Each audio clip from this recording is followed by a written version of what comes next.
Donc je vais vous faire le topo sur la fabrication des mélanges parce que contrairement à l'air, en fait, il va falloir gonfler les blocs différemment. On ne peut pas mettre le bloc sur un compresseur et gonfler uniquement avec de l'air comprimé.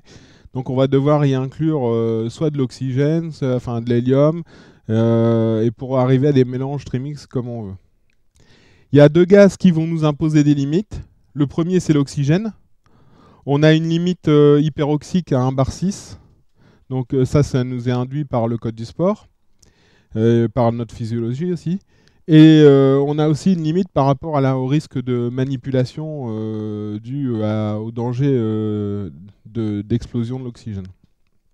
Le deuxième gaz qui va nous poser une limite, c'est l'azote par rapport à la ppn2 maxi qui est tolérée, c'est-à-dire 5,6 bars. En réalité, donc 5,6 bars, ça correspond à une plongée à l'air de 60 mètres. En réalité, ce qu'on va rechercher en plongée trimix, c'est d'être plutôt avec une pression partielle qui nous donne un équivalent narcotique équivalent à 35-40 mètres, pour des raisons de sécurité et de narcose. Alors, pour la fabrication des mélanges, déjà, il va falloir choisir le meilleur mélange, qui sera en fonction, d'une part, de l'utilisation envisagée, c'est-à-dire la profondeur, de la tolérance que l'on se donne par rapport aux toxicités des gaz, du coût, comme vous l'avez vu tout à l'heure avec Véronique, mais le coût de l'hélium, c'est pas négligeable, donc c'est sûr qu'on peut se donner une équivalence narcotique à 15 mètres ou à 20 mètres, mais ça va commencer à faire cher de la plongée. Donc on va rester dans des mesures raisonnables, c'est-à-dire entre 35 et 40 mètres. Et de la méthode de gonflage aussi qui est utilisée et des disponibilités en gaz. Si on veut faire des mélanges de décompression avec des blocs de déco à l'O2, il faudra soit avoir un booster, soit utiliser des B50 neuves, ou avoir carrément une panoplie de B50 importante. Donc c'est pour ça, selon les procédés, on va choisir des mélanges déco qui vont être par exemple de l'ordre de 60 ou 70% pour les décompressions. On va être plus sensible, notamment pour les gens qui font du recycleur et qui sont sujets à rester un peu plus longtemps, et pour les mélanges travel de l'ordre de 1,5 bar. Donc c'est à peu près ce qu'on se donne. En revanche, pour les mélanges de décompression, on va là tendre vers le maximum autorisé, c'est-à-dire 1,6 bar. Pourquoi ? Parce que ça va faciliter la dénitrogénation et l'élimination de l'hélium. La démarche est donc la suivante. La première chose à faire, c'est de choisir la PPE2 qu'on se fixe au maximum au fond. Donc on va déterminer avec ça le pourcentage d'oxygène. Puis la tolérance qu'on va se donner par rapport à l'azote. Donc on va se donner une profondeur équivalente narcotique. Comme on l'a dit, 35-40 mètres, ça c'est à vous de choisir, hein, suivant votre sensibilité. Et enfin, donc avec ces deux premiers gaz, on va pouvoir compléter le mélange à 100% avec de l'hélium. Alors, on va faire un exemple de calcul. Si on prend une plongée à 60 mètres, avec une PPO2 de 1,4 bar, et une profondeur, et un équivalent narcotique de 39 mètres, ça va nous donner quoi ? Eh bien, la pression absolue à 60 mètres, c'est 7 bars. Donc, la PPO2, nous, on veut 1,4 bar. On sait qu'on a 7 bars de pression absolue. Donc, si je vous fais voir là sur le tableau, donc on va avoir 1,4 bar divisé par 7 bars, et ça va nous donner 0,20, soit 20% d'oxygène. De la même façon, on veut un équivalent narcotique à 39 mètres. Donc 39 mètres, c'est 4,9 bars de pression absolue. On sait que dans l'air, on a à peu près 80% d'azote, donc en réalité 0,79. Donc on va obtenir une ppn2, si on plongeait à l'air à 39 mètres, on aurait une ppn2 de 3,87 bars. D'accord ? On sait que nous, on veut ça. On veut obtenir une ppn2 de 3,87 bars à 60 mètres. Donc ça nous donne 7 bars, donc c'est la pression absolue à 60 mètres, fois X, le pourcentage de mon gaz, doit me donner 3,87 bars. Fois Y, pardon. Donc, le résultat de tout ça, ça nous donne 0,553, soit 55% d'azote. Pour trouver le pourcentage d'hélium qu'on va devoir mettre dans notre bloc, eh bien ça va être 100% du mélange, moins les 20% d'oxygène plus les 55% d'azote, et ça va donc nous donner 25% d'hélium. On aura donc dans ce cas de figure un mélange en 20-25, donc 20% d'oxygène et 25% d'hélium, le complément étant fait par l'azote. Alors bien sûr, quand on fabrique les mélanges, c'est pas toujours comme on veut. On n'arrive pas toujours à des mélanges très précis, même si on a des méthodes opératoires qui commencent à être de plus en plus précises.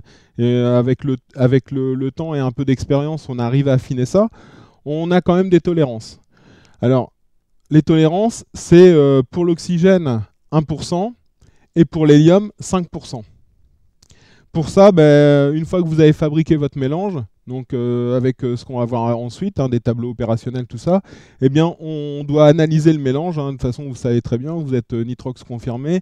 Vous avez tous déjà analysé les mélanges de vos bouteilles d'éco ou de vos bouteilles oxygène. Et en fait, c'est le même principe, sauf qu'on utilise des analyseurs qui sont un peu différents, qui analysent aussi bien l'oxygène que l'hélium. Alors, pour les mélanges d'éco, donc c'est un peu différent. Les mélanges d'éco vont être réalisés soit au nitrox, soit à l'oxygène, soit les deux. Donc, le principe, c'est si on prend un nitrox pauvre, on pourra le prendre plus profond et on pourra démarrer la décompression plus tôt. A l'inverse, si on prend un mélange nitrox très riche, ou a fortiori l'oxygène, on pourra le prendre plus tard, mais par contre, il va être beaucoup plus désaturant. Donc dans notre choix, en fait, c'est de faire un compromis entre les deux et d'arriver à un mélange qui soit assez désaturant, mais qui permette de le prendre assez tôt pour commencer la décompression, je dirais, plus tôt que si on le prenait à 3 ou 6 mètres, quoi. Alors, les meilleurs compromis pour ces mélanges, notamment dans le trimix normoxique, ça va être un nitrox 60 ou un nitrox 70 qui vont pouvoir être pris pour le 60 à 15 mètres et le 70 à 12 mètres. On va commencer comme ça à respirer assez tôt et la phase de décompression sera assez longue. On sait aussi que respirer du nitrox 60 ou 70, c'est beaucoup plus confortable que de respirer de l'oxygène, qui a un goût un peu acidulé. Et au niveau respiratoire, c'est beaucoup plus confortable aussi par rapport à l'effet Lorentz-Smith, un peu de toxicité. L'O2, bien sûr, comme vous l'avez vu précédemment, on peut le prendre qu'à partir de 6 mètres. Pour fabriquer tout ça, eh bien, comme vous le voyez sur la photo, on a plusieurs principes. Le premier, c'est la méthode par lire, ce qu'on appelle aussi la décantation. Donc là, comment on va faire? On va directement, si je monte sur l'écran, donc vous avez votre B50, là c'est en l'occurrence de l'oxygène. On installe donc une prise avec de la lyre. Vous avez un manomètre de contrôle. Une valve de laminage, une purge, et puis ça c'est relié directement à la bouteille de décompression. Qu'est-ce qu'on va faire? On va transvider directement dans la bouteille de décompression. Juste pour info, cette pratique de fabrication des mélanges doit être revue en cours. Là, c'est un topo informatif, mais pour manipuler cette fabrication, il faut quand même il faut toujours utiliser la vanne de laminage et avoir le bloc d'écho qui soit complètement ouvert, mais ça, vous verrez ça dans vos topos avec vos moniteurs. Alors, bien sûr, c'est la méthode la plus utilisée parce que c'est celle qui coûte la moins cher, étant donné qu'on va juste utiliser une lyre. Par contre, ça a un inconvénient, c'est qu'il faut obligatoirement attendre 12 à 24 heures pour que le mélange ait une bonne homogénéisation. Sinon, vous allez stratifier les gaz en fait et vous n'aurez pas le mélange voulu. L'autre solution, qui peut même des fois après 24 heures être encore possible, c'est de bercer les blocs, parce que des fois on s'aperçoit que le mélange reste quand même stratifié, et quand on berce un peu le bloc, on s'aperçoit qu'on remélange les gaz, et en fait le mélange est beaucoup plus précis après. Alors en fait, ça se comporte un peu comme de l'eau, donc quand vous voulez bercer vos blocs, il faut les bercer un peu comme s'il y avait un liquide dedans, quoi. Mais bon, c'est pas toujours évident, surtout les gens qui plongent avec des blocs, des billes, ou voire des billes 15 litres et des billes 18 litres, ça commence à être difficile. Mais pour les décos, c'est assez facile et ça peut permettre aussi de faire un contrôle rapide après le gonflage parce que c'est difficile de contrôler tout de suite. Et si malheureusement bah, vous êtes à contrôler le jour de la plongée et qu'on s'aperçoit que le mélange n'est pas bon, eh bien là, il faut recommencer le mélange, on ne peut pas plonger. Donc parfois, l'histoire de bercer les blocs, ça permet de contrôler directement après le gonflage. Alors ça ne sera pas super précis, mais ça permet d'avoir une bonne idée. Alors le principe pour le gonflage par décantation, c'est déjà de remplir l'hélium, parce qu'on verra dans les chapitres suivants que l'hélium a une variabilité au niveau de la compressibilité, c'est pas un gaz parfait, donc il réagit à la loi de Van der Waals, et de ce fait-là, si on met l'hélium à la fin, on va avoir une dérive par rapport à ce qu'on voudrait avoir. Donc on va déjà mettre l'hélium, comme ça, comme on ne va pas monter trop en pression, la dérive sera beaucoup moins importante. Puis après, on complète avec du nitrox ou de l'oxygène. Mais là, il faut passer par le compresseur. Alors, on peut faire ça par la méthode du flux continu, c'est-à-dire par un stick. Si on rajoute une concentration d'oxygène inférieure à 40%. En revanche, si on veut mettre une concentration d'oxygène supérieure à 40%, ben là, il faudra le refaire à la lyre. Mais si vous devez gonfler par la suite, faire un complément à l'air, avec votre compresseur, il faudra rajouter un surfiltre entre le compresseur et le bloc pour pas salir le bloc. Parce que là, dans ce cas-là, si vous utilisez la méthode par la lyre, il faut forcément que les blocs soient oxygène service. Alors que si on utilise la méthode du stick, par exemple, tout à l'heure pour faire l'Utrimix, là, on n'a pas besoin. Dans les blocs d'écho, si on met déjà de l'oxygène, puis après, même si on complète au nitrox par le stick, il faudra quand même que les blocs soient oxygène service. Donc tout ça, après on ajuste une fois les blocs refroidis et on fait des compléments si jamais c'est pas opérationnel de suite. Normalement, quelqu'un qui a l'habitude, il arrive à faire un mélange, je dirais, opérationnel et dans les précisions qu'on s'est données tout à l'heure. Alors pour la fabrication des mélanges, c'est de la même façon, hein, il faut donc les faire des calculs. Et donc là, on peut faire un petit exercice pratique pour constituer un mélange de, je vais vous faire voir sur le tableau, donc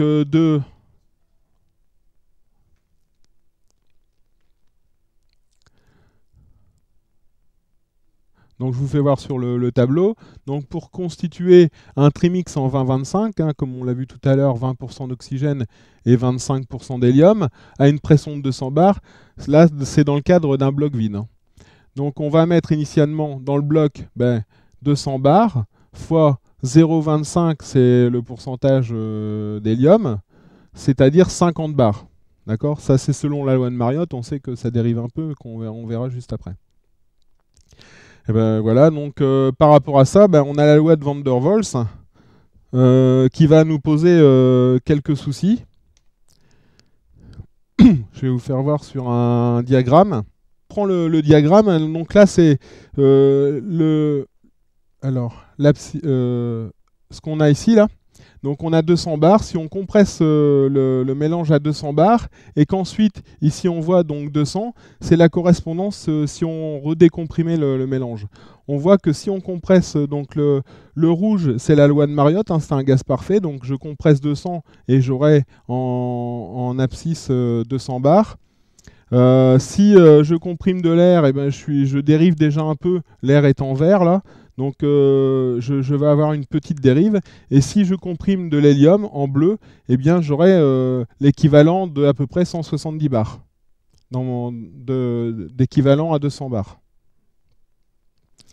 Donc on voit qu'en fait on n'a pas tout à fait, si on met un certain pourcentage dans notre mélange, on n'aura pas vraiment ce pourcentage qu'on voulait au départ. Il faudra mettre un peu plus. Donc généralement on l'affine, hein, on multiplie à peu près par 1,05 et on arrive à peu près à ce qu'on veut. Alors pour le calcul des nitrox, ben, ça vient un peu plus compliqué parce que là on a déjà mis l'hélium. Donc on revient sur notre formule, hein, donc on va ajouter, donc on a 200 bars fois le volume donc, du bloc, fois 0,20, donc c'est le pourcentage d'oxygène qu'on va avoir dans notre mélange. C'est égal à donc 200 bars, moins les 50 bars d'hélium qu'on a déjà mis dans notre bloc, fois le volume et fois le pourcentage. Le volume, bah, il s'annule, hein, forcément, là de chaque côté. Donc qu'est-ce qui reste en fait eh bien, donc on a 200 fois 0,2 divisé par 200 moins 50, puisqu'on avait mis 50 bars au départ. Et donc, pour faire mon mélange en 20-25, après avoir mis mes 50 bars d'hélium, il va falloir que je mette un nitrox, enfin 26,67% d'oxygène.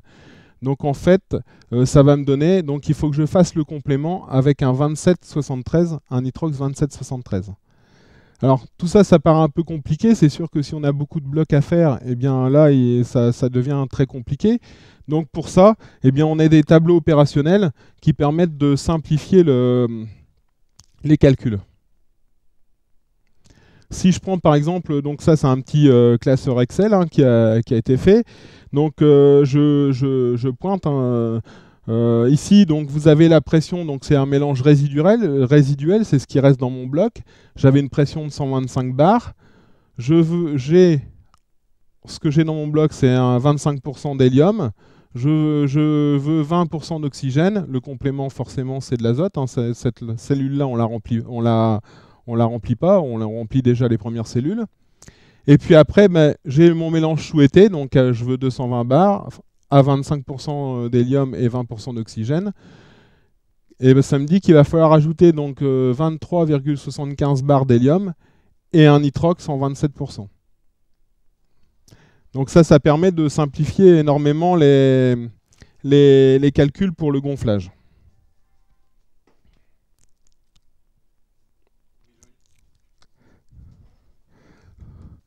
Voilà.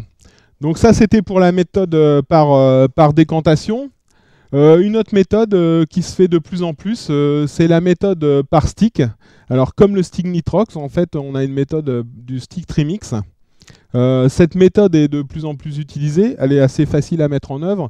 Alors les sticks peuvent être achetés tout faits dans le commerce, ou alors être faits, je dirais, de manière artisanale.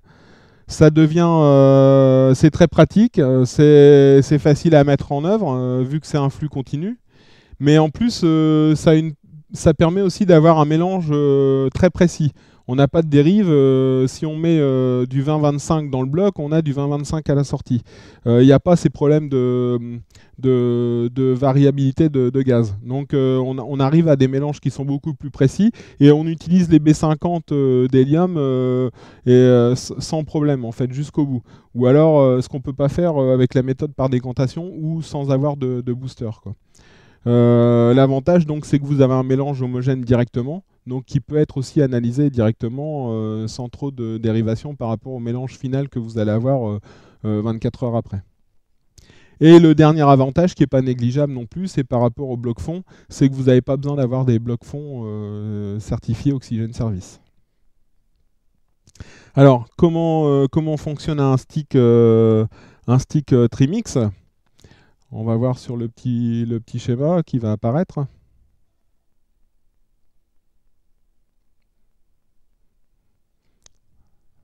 Voilà. Donc, première chose, si vous regardez sur le tableau, donc on va avoir une B50 d'oxygène avec une électrovanne de sécurité et un voyant. Bon, parfois il n'y a pas de voyant, mais il y a toujours au moins une électrovanne de sécurité qui va amener un flux d'oxygène dans l'aspiration du compresseur. Suite à ça, donc vous retrouvez un mélangeur qui va mélanger le flux avec une première analyse d'oxygène. Et là, vous avez donc ce qu'on appelle un stick nitrox. Suite au stick nitrox sur la même ligne, on va avoir une B50 d'hélium avec toujours une électrovanne et une injection d'hélium, puis un mélangeur comme le mélangeur précédent. Et à la suite du mélangeur, une deuxième sonde d'analyse oxygène, puisqu'en fait, on n'a pas besoin de sonde hélium. C'est l'écart entre les deux sondes d'oxygène qui va nous donner le pourcentage d'hélium qu'on a besoin. Et puis après, en fait, où on arrive ici à créer le mélange directement voulu. Forcément, avec ces méthodes de stick, on ne peut pas dépasser 40% d'oxygène. Donc si on veut dépasser 40% d'oxygène, il faut passer par la lyre. Mais généralement, pour des mélanges, nous, comme c'est soit des mélanges hypoxiques ou soit des mélanges, je dirais, normoxiques, il n'y a pas de souci. Il n'y a que dans le cadre d'un mélange du triox, par exemple, d'un mélange, je dirais, suroxygéné, mais bon, c'est quand même assez rare, parce que même les triox, c'est du 20-30 ou 25-30 ou 30-30, donc bon, il n'y a pas trop de problèmes.